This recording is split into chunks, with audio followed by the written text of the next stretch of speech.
main story, our big story, I should say, is rather the world of baseball. Rutgers baseball specifically is a team that has its best record through 27 games in program history, best start ever in conference play. Scarlet Knights swept their doubleheader against Minnesota on Saturday, winning 11-2 and 9-2 to complete the three-game sweep over the Gophers. They're 21-6 overall, 5-1 in conference play. They got a Nebraska series starting off this weekend. What level of surprise are you at with the way that Rutgers has started off this year? Well, it's been really surprising. This was a team that wasn't even in the coaches' top six. So you think about the history of Steve Owens, what he has been able to do at Rutgers. Been there for 3 years, which is crazy to think about. COVID, and now you finally have a full season. But he is he's the 10th ranked coach of active coaches all time for wins in the NCAA right now. So clearly, he had done something right at Bryant. He had done something right bringing teams to the NCAA tournament and coming into a Rutgers situation, stepping up a level of competition. He has done an incredible job of using the portal transfer, finding some kids that may have a fifth year of eligibility, and then recruiting some kids and really getting them to believe in themselves and his system of baseball. And I think it's a surprise how well they've done. I mean, but not the fact that here's a coach that has done this in the past. So a little bit surprising to see them at the top of the rankings because I can't remember ever seeing Rutgers at the top of the ranking. The other team in first place, Illinois, again, a little bit of a surprise, but Dan Hartlieb has been there in the past. We've seen them not too long ago hosting regionals, super regionals, a top 10 ranked team. So for Illinois, pretty neat, but for Rutgers, a great story to this point. Give me sort of the X's and O's. Their ERA as a team is, I think, best in the league. Best in the Big Ten. But then there's not one hitter you can point to. They got multiple guys who are swinging the bat really well. What stands out to you most? Well, what stands out to me most, like you said, is the balance. Here's a team that is also ranked first in the Big Ten in hitting. So now you've got really good pitchers. You've got really good hitters. Oh, and guess what? Defensively, they're first defensively in the Big Ten. So they're doing everything right. The little things, the big things, and like you said, they've got a great lineup hitting-wise, first in the Big Ten by a wide margin. And one of those guys that's really leading it, hitting over 400, is the catcher transfer that came in from Manhattan that just has done an incredible job so far. Right, Nick Samillo, right? Samillo, yes. I mean, here's a guy that 420 batting average right now at the end of the weekend, which was incredible. But doing everything behind the plate, working with his pitching staff. He was a freshman All-American. Last year as a junior at Manhattan, he was on the Johnny Bench watch list. So he's a good receiver as well as someone that can swing a bat. And you know what? He's 6'3", 6'3.5". I mean, a big dude. So when he gets some extension, he's getting that ball getting launched, and their whole team is just rolling off each other. And think of it this way for Rutgers. They had 21 wins all of last year. They have 21 wins now. Yes. Got a month and a half, almost 2 months left of baseball to go. And so they're playing great. They're not the only team that had a great weekend, however. A couple other teams in the conference had some sweeps. The Fighting Illini finished off their series sweep of Purdue on Sunday afternoon by taking down the Boilers 11-8. Cam McDonald sits safely in 23 straight games. The Illini only one game above 500 overall, but off to a great start in league play. 5-1, their best start in 7 years. Meanwhile, Nebraska had a nice weekend. Sunday, they beat Ohio State 17-5, a season high for runs and 16 hits. Husker defense turned 3 double plays in the win. They get the sweep over OSU. Maybe a trip to Columbus, where they clinched the Big Ten title last year, is just what they needed to fix all the offensive woes that Nebraska has been having this year. But again, keyword there is has, because they seem to find their offense this past weekend. Is that what had been the biggest problem to you so far this year? Oh, yeah. I mean, they were such expectations and they just couldn't kind of find their stride. Up and down, losing some series that they maybe should have won. But these kids, no matter how highly recruited you are, you're still now facing the Big Ten. It's a different world when it's not mommy and daddy and you have a hitting coach with you and you're playing travel ball. And I think they got a little bit hit in the mouth. So it's been neat to see them kind of come together and start to find some ways to win. Their coach said in the postgame, we've become more aggressive at the plate. Can it really be that simple, that was what was missing this weekend that they haven't been able to have throughout the rest of the season so far? Yeah, I mean, there's plenty of times that I remember at Northwestern where you almost give the other pitchers too much credit. especially if you're going on a south trip, a spring break trip where you're facing teams that have played 10, 15 games already and you're just in your first one. You're assuming that they're better than they really are, forgetting that, you know what, if I just play my game, he still has to throw 3 pitches over that strike zone. And even if I take one or I foul another one off, he has to throw a third one to get me out. And I think that's what we're starting to see with these kids. Regular season champions in the Big Ten last year, Nebraska, but they beat an Ohio State team who has really struggled. They're in last place, 8-16 overall, yet to win a conference game. What needs to change in Columbus? Well, a lot of things, unfortunately. We talk about how good Rutgers was doing across the board, hitting, pitching, defense. Ohio State, 9th in hitting, 8th in pitching, and last in defense. So this is the snowball in the other direction. Unfortunately, you know, Greg Beals has had such a great career at Ohio State, 100 games over 500 with 560 victories, 460 losses. And a team, again, that was one of those that was in that coach's top 6 in the Big Ten. So you would expect these guys to be able to perform. They only have one guy hitting over 300 right now. And so all of a sudden you find yourselves kind of spiraling downward, and then there's an error or there's a play that wasn't turned that should have been turned, a double play that only got 1 out, and now that inning gets extended. And somehow they're finding, unfortunately, ways to lose small and, as we just talked about, big as well. And you're right to bring up the defense. Feels like that has been an issue for Ohio State throughout the season. We showed the Illini. You mentioned them a little bit earlier. Really great start to conference play. 5 of the games they've played, they've won. What are the reasons behind that? I think Dan Hartley finds a way. Again, he and Rick Heller, I think, are the 2 best coaches, Iowa, Illinois, that really challenge their teams with their preseason schedule. I mean, they want to go out, they want to see how they stack up against some of the other conferences, Southern schools. And so when they get into conference play, maybe the record is not wonderful. Illinois came into this weekend under 500. Now they leave at 13-12. 5-1 in the Big Ten. So I think Dan Hartley knows how to develop these kids, knows how to challenge them, and they've been able to perform as they got into the Big Ten play. I think the bigger story is that Purdue, who was the last team to lose a game in all of Power 5 conferences, was 18-2 going into the weekend. Both of the losses only by 1 run, and now just got swept. Right. So might have been a little bit of an easier schedule, not necessarily challenging themselves with a Baylor or going down south with some, you know, Big 12 or SEC schools. But Greg Goff has to somehow right this ship.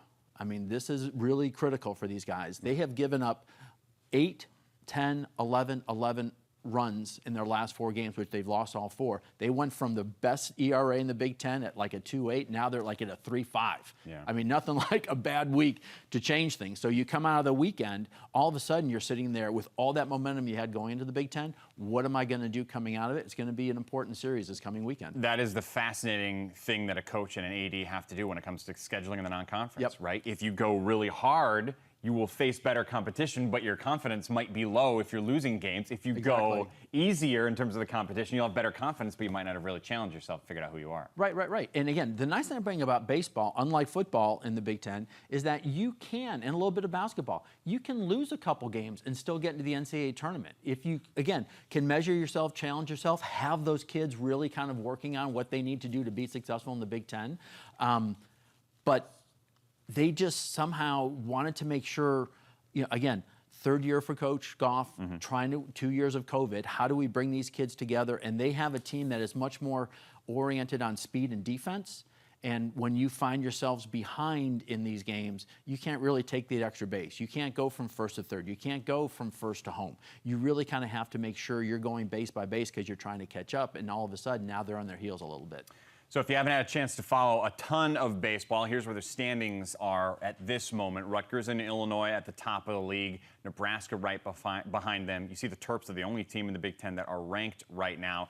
And down at the bottom, Minnesota and Ohio State are the 2 squads still looking for their first conference win of the season. Let's go individually based on this past weekend. Give me a couple of standouts of players who played really well. I know you've been talking about the great starting trio of pitchers that Maryland has, and one of them was really impressive this weekend. Yeah, we talked last week about Ryan Ramsey, who was 2nd in the league in ERA and all that stuff. But when you have your Sunday starter, Jason Savacool, be able to go 7 innings, 13 strikeouts and only 1 walk. He's the top 10 ERA right now in the Big Ten.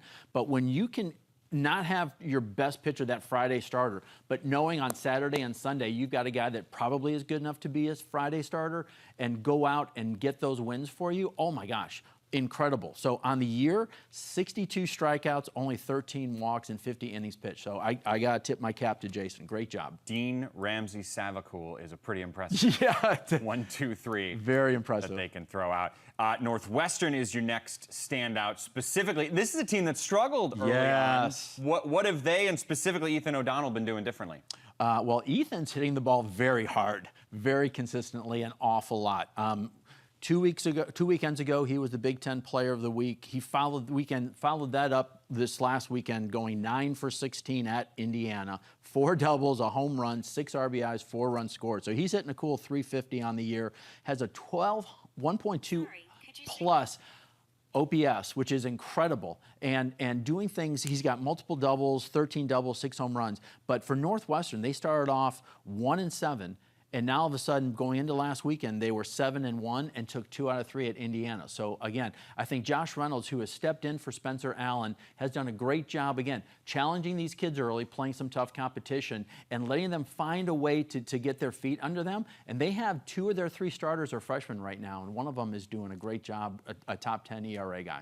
Again, we mentioned they start off 1-8. They've gone 10-4 ever since. The Iowa Hawkeyes, you mentioned freshman. There's a freshman for the Hawkeyes that's standing out to you. Yeah, Ty Langenberg is just incredible. He hit 5 2/3, 5 hits, no earned runs at Michigan. Again, an 11 strikeout, 2 walk. So these guys that have stepped up on the mound, Iowa's one of those teams that, again, was a preseason top 6 in the Big Ten. And Rick Heller has done a good job, again, challenging them. But Ty really, as a freshman, has stepped in and done a great job of kind of anchoring a pitching staff, getting their feet wet, and they took 2 out of 3 at Michigan, which I think bodes very well for them. And Keaton Anthony, the youngster, too, hit almost 500 over the weekend at 4 ribbies. Yep.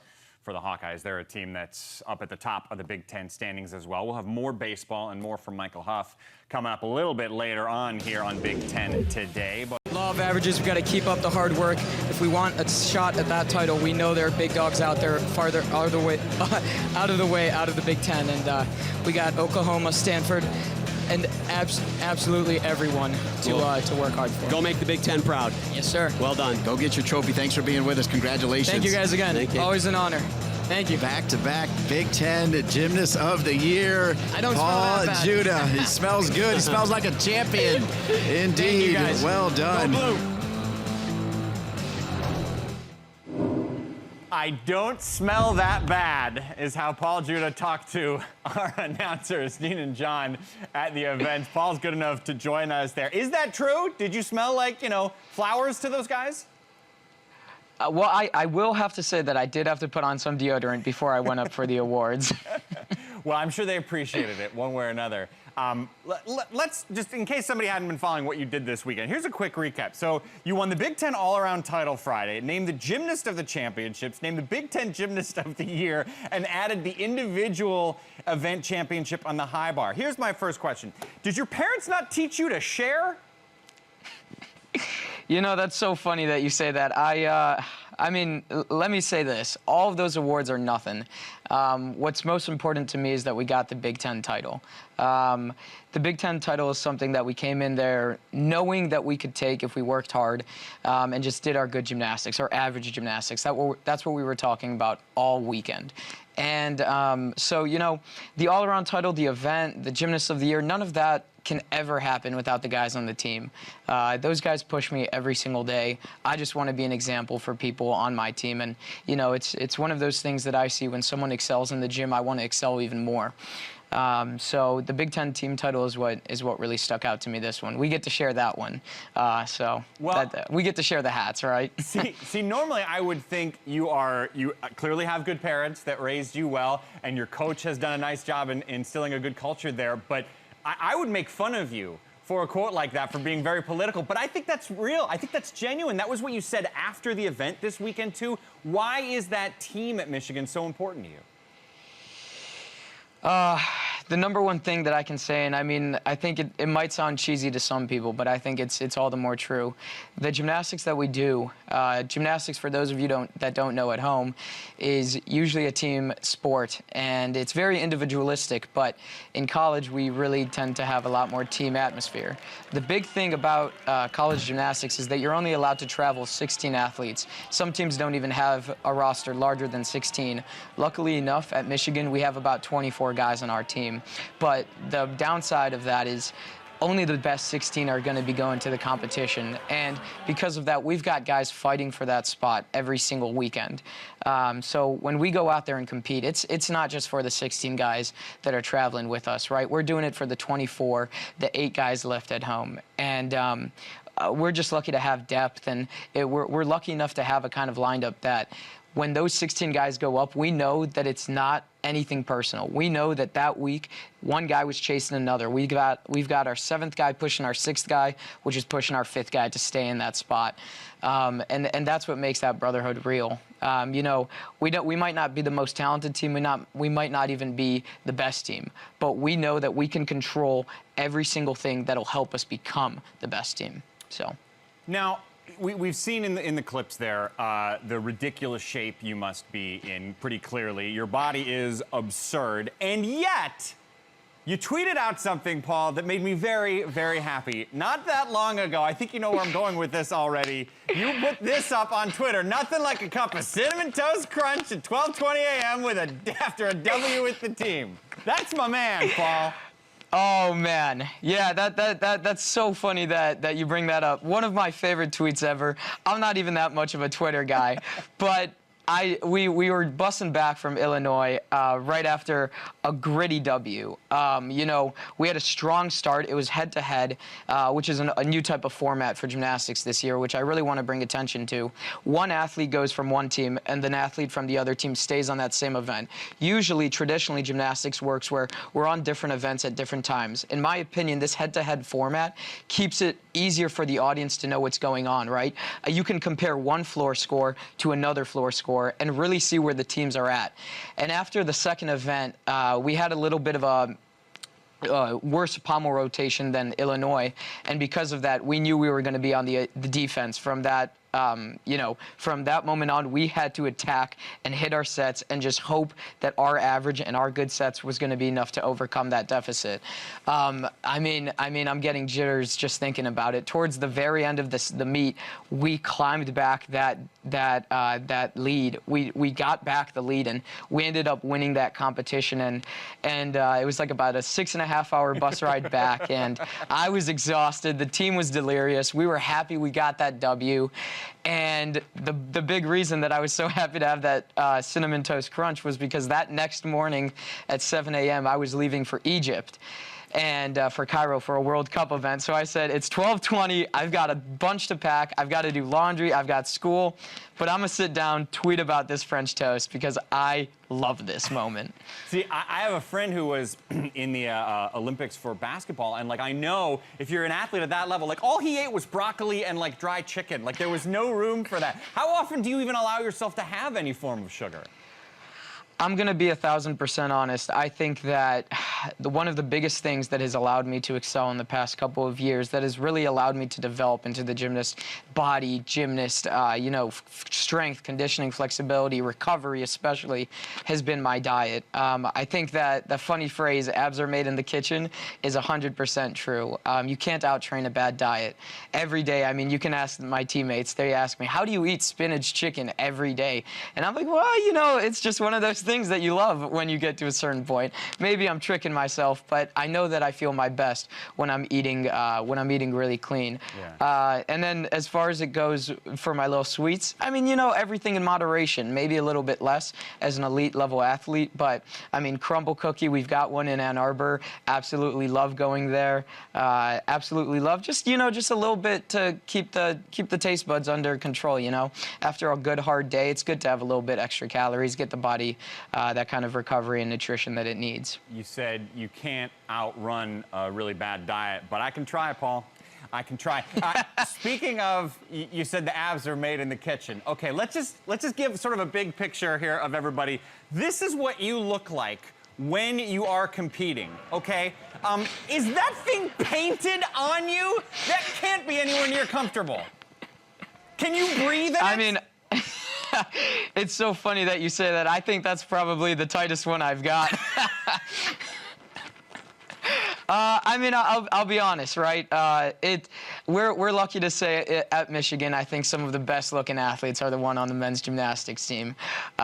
When we're in the classroom and when we're out of it, right? So I like to say that we've got a bunch of really good-looking guys on the team, and you'll never get well, you know, if you come in there, it might be a little awkward because you've got six-packs everywhere. So.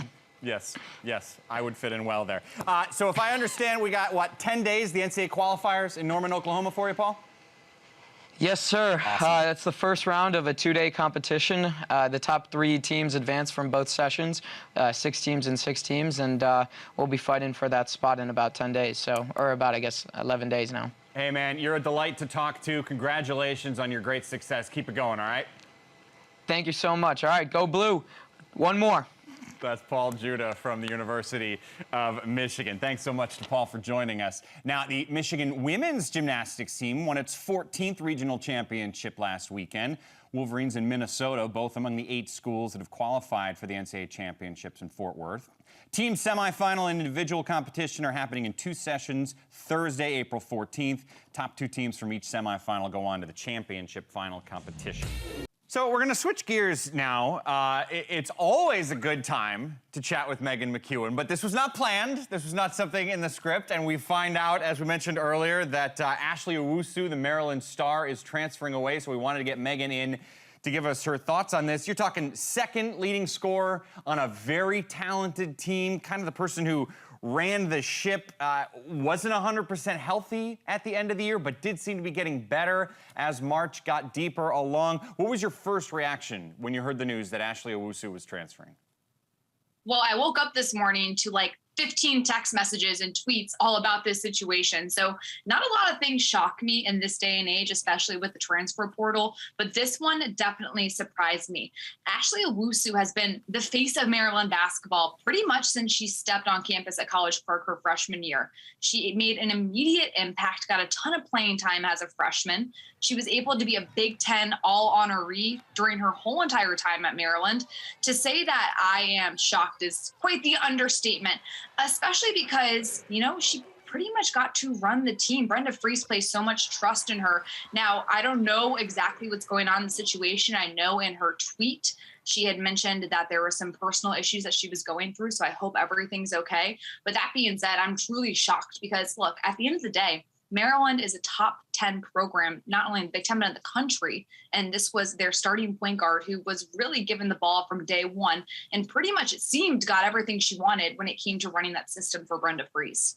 And if you're a Maryland fan, I mean, keep in mind that the portal's a two-way street, right? The Terps can bring in someone, and Brenda Frese has a good track record of that. She's brought in Mimi Collins, Chloe Bibby, Katie Benson. She's very successful at bringing in transfers. But overall, how do you think this changes the outlook next year for Maryland?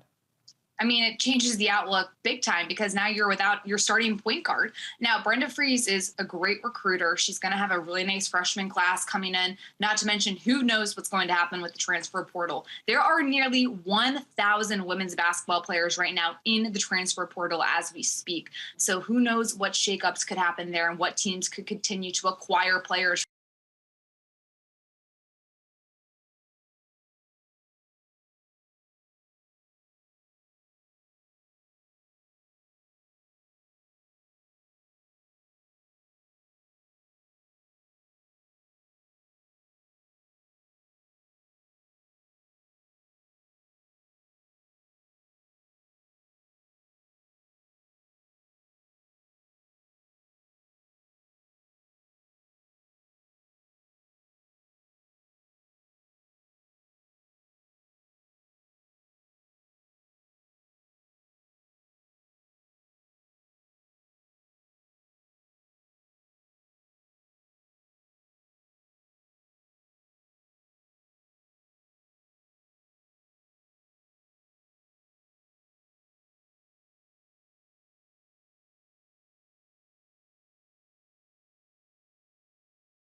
of the Wildcat program her whole entire 4 years on campus. So to lose a player like her to the WNBA draft, she definitely should have gone. Her draft stock has never been higher.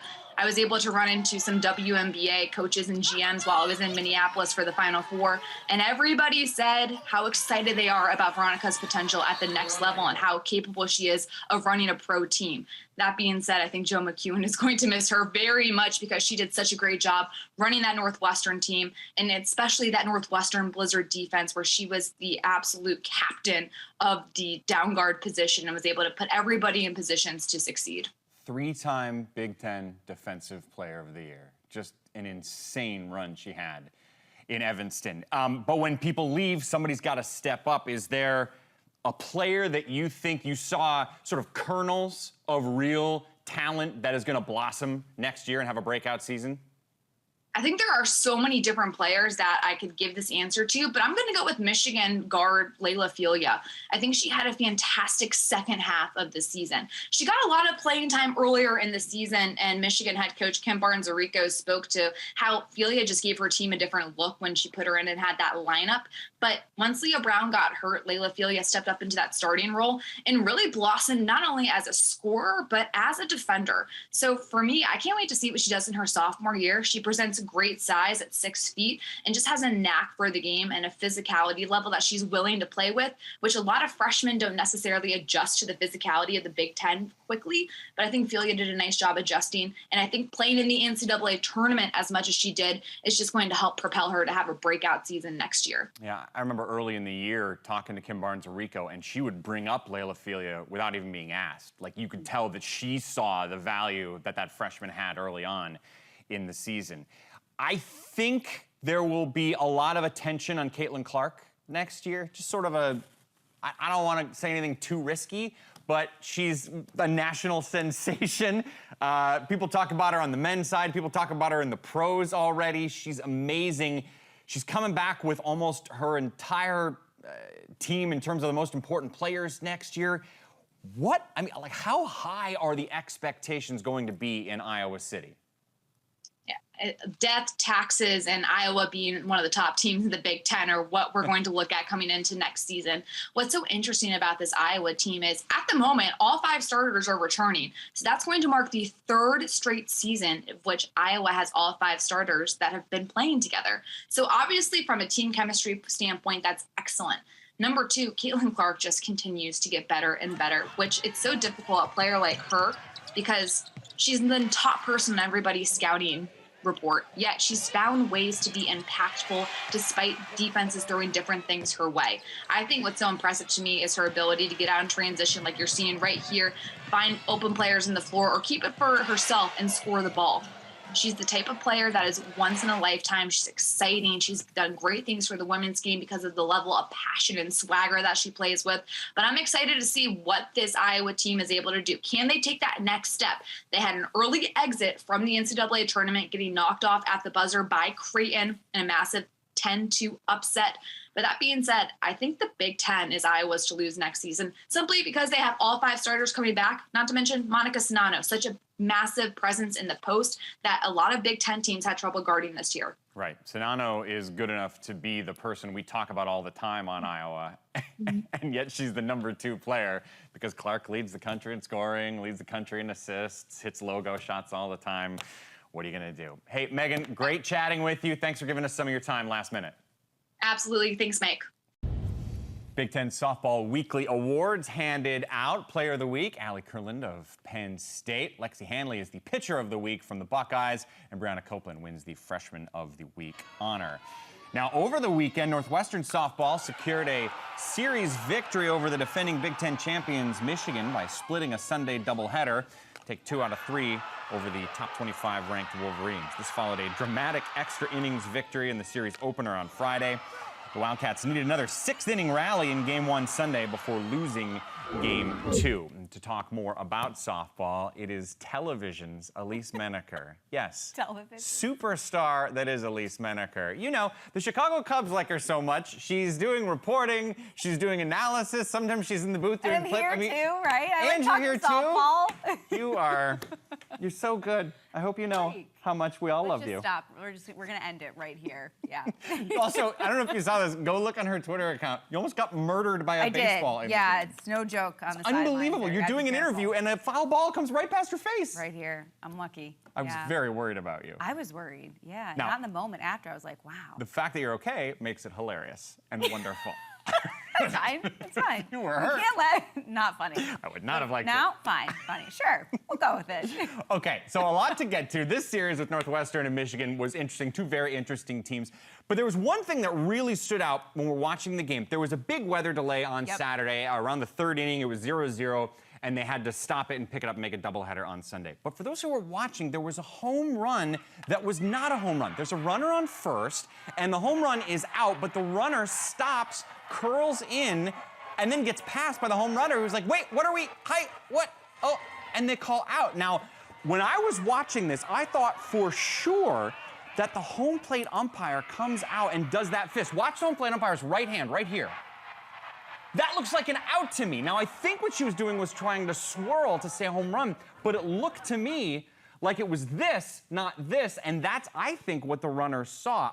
I'm curious what your thoughts are, because I've rarely ever seen anything like that. Yeah, so I was watching it, and here's kind of what my conclusion. This isn't, I haven't really spoken to anyone, this isn't official, but can we actually, if we can watch it again, because I'll try to explain through it at least what from I'm seeing. Now, first of all, to your point, I do think it looks like the umpire goes like this, right? Showing out. Right. Why?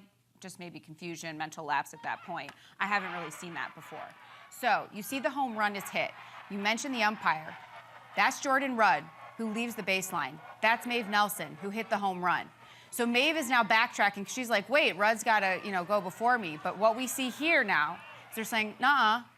Rudd, who was in front of Nelson, who hit the home run, she deviated from the baseline. So they're saying now, that Rudd is out for that reason. Right. This was ruled a double and an unassisted out. But when I got another look at it, because to me, I don't really know why that base runner Rudd runs off, right? It's a home run. I haven't seen that before. So then I watched it back and I said, can we watch her? She was at first. I said, can we watch her rounding two?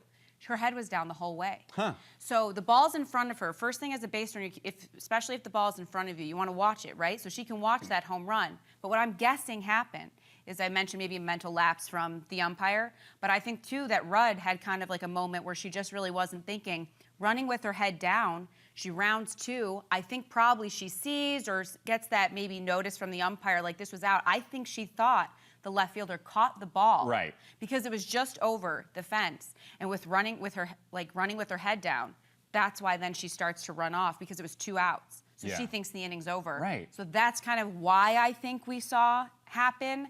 I have never seen that before, but I think it was just this chain of events that ended up being more, if you will, especially for Maeve Nelson, who hit the home run, more catastrophic than it needed to be. But yes, a very bizarre situation. And you mentioned the base runner, so correct me if I'm wrong, because you played at a much higher level than I did, but I was always taught that if I'm on first base, I'm not watching the ball, I'm watching my third base coach. Once you're going to round two, that's when you pick up your coach. Right, yeah, so that you're looking at the base, if nothing else, and then you look at your coach to see. Correct, and her head was down the whole way. She was never looking anywhere. Gotcha. So, because I think that Kate Drohan was signaling, keep going. I didn't get a look at her, but I'm guessing she was watching the whole way. So really, as a base runner, you can be most effective, though, when you keep your eye on the ball, because a lot of the times you know your speed and where you can go. So it's not that you're making your own calls, but you know, like, when you really want to pick it up and you can go around and start trucking it. A bizarre play. Yeah, very bizarre, yes. It's something you don't see all the time. Something else you don't see all the time is Michigan struggling. This is Michigan softball. There are very few programs in any sport in the Big Ten that have the dominant history of Michigan softball. They're 1-4 in conference play. What's going on? They've also played some good competition. So you can see there they played Northwestern. So Northwestern right now is one of the best teams in conference play. I should mention, we just talked about Northwestern and how, there was like a little bit of confusion there on the diamond.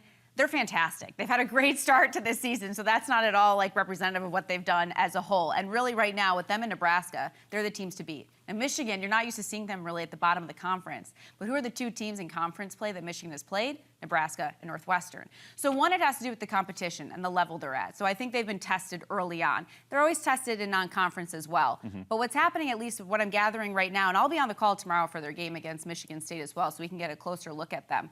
But what I'm seeing is you have two fantastic pitchers in the circle for them. They've always been so good. A great 1-2 punch in Megan Bobian and Alex Duracco. Alex Duracco has now really taken that one spot with the pitching. But when it comes to hitting, especially because they've had the dominance in the circle, they've hit enough. Sometimes they've hit well. Like a couple of years ago, I think I had it written down, 315 in 2019 batting average. This year they're hitting 286, but the pitching has dropped off slightly. So you start to see how the balance gets a little off. So then when you play a good team like Northwestern, fantastic pitching, Danielle Williams in the circle, and all these pitchers I'm mentioning, some of the best in the country, but Northwestern is hitting just enough. So when you have the great pitching, you hit just enough, you can get by. But sometimes when your pitching starts to falter and you're not hitting just enough, it starts to kind of show maybe some of the weaknesses there that you have in your team. But I'm not worried. I will never worry about a Carol Hutchins team ever. Yes. Right. Well, one of my favorite stats about how good Michigan is, every year since 1995, they have ended the season ranked. That is wow. stupid. Yeah, see? I mean, so I was 13 there, and you were 31. So it's been a long time. After splitting, we shift gears. Now you love me. After splitting a doubleheader on Friday, giving Wisconsin a series win over the Hoosiers, Kristana Angelopoulos had a day, has that collision, and then follows it up with a home run to left center. Then another home run, this one to center. 2 dingers. Badgers are now a half game out of first place in conference play.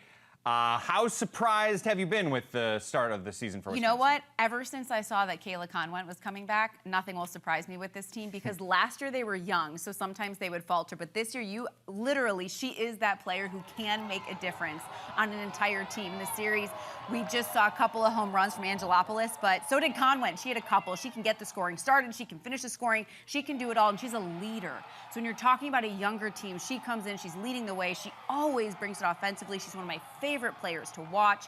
So I think now with the addition of Conwent, you're looking at what can be a very strong Wisconsin team. 5-1 to start conference play, the best start they've had to Big Ten play in 9 years. Here's a big picture look at the league right now. Standings show Nebraska yet to lose a conference game.